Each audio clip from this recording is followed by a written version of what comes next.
Ассалаумағалейкум баршаңызға. 11,5 миллион теңгеге 7,5 мың пробегпен 2022 жылғы Kia K5 соңын көреміз. Автокөлік толықтай в круг 200-дің айналасында краска көрсетеді, двойной краска.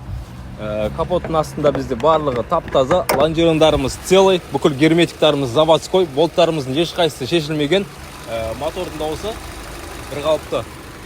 Салонына келетін болсақ, салонында да ешқандай повреждениелер жоқ, даже кейбір заводской пленкалары защитный өзінің орнында әлі алынбаған.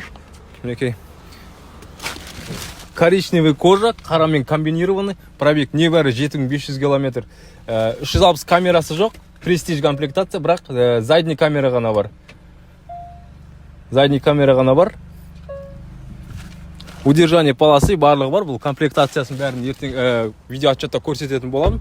Және де артын қарайтын болсақ, багаждың астында да герметиктар